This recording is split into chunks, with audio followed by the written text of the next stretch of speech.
Eh bien, bonjour, bonsoir à toutes et à tous, mes très chers amis. Quel plaisir de vous retrouver aujourd'hui pour la deuxième édition des Chroniques du Tour, avec aujourd'hui la formidable victoire de Kevin Vauquelin pour son premier tour.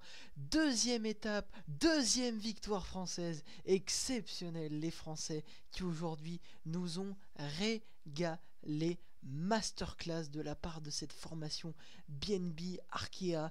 Mais avant toute chose, n'hésitez pas à vous abonner, à liker, commenter, partager la vidéo, ça fait toujours plaisir les amis. Pour ces chroniques du tour, je compte sur vous.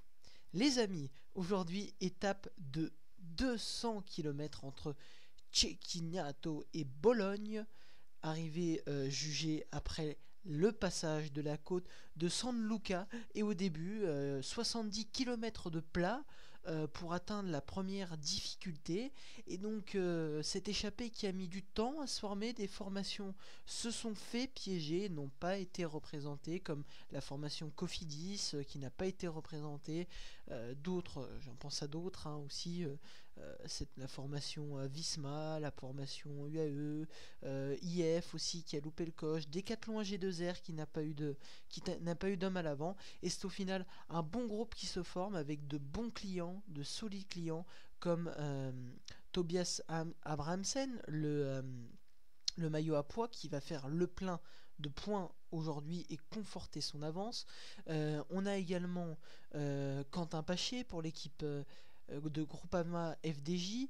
On a également Kevin Vauquelin, Christian Rodriguez, on a aussi Axel Laurence de la formation de Mathieu Van Der Poel, cette équipe Alpecin de Koenig. Et donc ce groupe va compter à un moment donné jusqu'à 10 minutes d'avance. Et oui, le peloton laisse filer, et donc le peloton va laisser la victoire d'étape aux échappés qui ont failli à un moment donné se faire rattraper, mais ils se sont remis en route et ont bien réussi à conserver leur avance. Côte de San Luca, après 170 km, donc les échappés sont quasi assurés de remporter la victoire d'étape, et c'est donc une bataille qui va se lancer avec l'équipe Arkea qui est en excellente position. Alors c'était à la base Jordan Gega qui avait lancé les offensives dans la première ascension de la côte de San Luca, avec ses passages, c'est 1,9 km à plus de 10% de moyenne, des passages à 20% parfois dans cette côte, et donc Jordan Jega avait lancé l'offensive, puis petit à petit ça a craqué pour certains, mais à la fin de la côte c'est Jonas Abrahamsen qui va récupérer les points pour le meilleur grimpeur, conforter son avance, et donc dans la descente tous les lâchers vont se regrouper et on va se retrouver à 8. Cependant, après la descente, un petit replat, et ça va être le moment pour le Portugais Nelson Oliveira de tenter d'anticiper, lui qui n'est pas le plus à l'aise dans les montées, dans la côte de San Luca. Il va tenter d'anticiper, il va être suivi par Kevin Vauquelin et par Jonas Abrahamsen qui sentent le bon coup. Le bon coup est parti, 30, 40 secondes d'avance pour ces hommes qui vont se jouer la victoire d'étape à 3.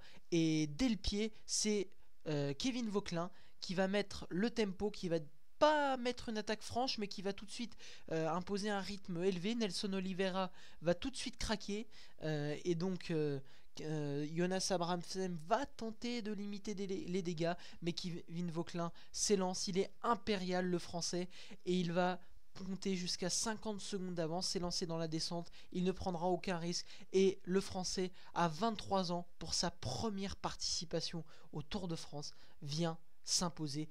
Performance exceptionnelle de la part de Kevin Vauquelin, première victoire pour l'équipe Arkea BNB Hotel, exceptionnelle cette équipe qui n'avait encore jamais gagné pour le Tour de France. Derrière, le peloton maillot jaune, dans la deuxième ascension de la côte de San Luca, Romain Bardet est en incapacité de suivre derrière l'accélération de Tadej Pogačar qui avait des jambes de feu et qui avait bien une idée derrière la tête, récupérer le maillot jaune. Malheureusement, Romain Bardet va le perdre, mais au final, Tadej Pogačar pensait ne pas être suivi, et c'est le Danois Jonas Vingegaard qui va le suivre et ne va pas le lâcher d'une semelle.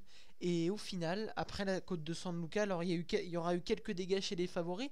Primoz Roglic, l'un des 4 fantastiques, n'arrivera pas à suivre le rythme. Et c'est seuls Remco Evenepoel et Richard Carapaz vont tenter d'accrocher les roues de Pogacar et Vingegaard, mais au final, ils n'y arrivent pas. Et c'est donc Pogacar et Vingegaard qui vont s'élancer dans la descente en tête. Une grosse descente de la part de ces deux hommes. Au final, dernier kilomètre avec Jordan Gégal, un des rescapés de l'échappée, se fait reprendre par les deux hommes. Il va tenter de disputer le sprint et derrière, Remco Evenepoel et Richard Carapaz arrivent à revenir sur les hommes et donc ne perdent pas de temps au classement général. Romain Bardet perd son maillot jaune pour 6 petites secondes. Malheureusement, il n'en aura pas manqué beaucoup pour le français. Et Primoz Roglic, lui, perd également du temps dans l'histoire. Demain, étape plate, dernière étape pour arriver en Italie, dernière étape 100% italienne dans cette région d'Émilie-Romagne. Les sprinteurs vont être au rendez-vous.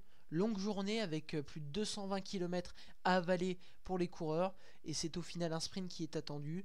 On espère que les sprinteurs qui ont souffert en montagne, on pense à Cavendish, Fabio Jacobsen, etc., ont bien amorti le choc et demain ça s'annonce une grosse bataille, mais le favori reste bien évidemment Jasper Philipsen et je pense que c'est lui qui va gagner.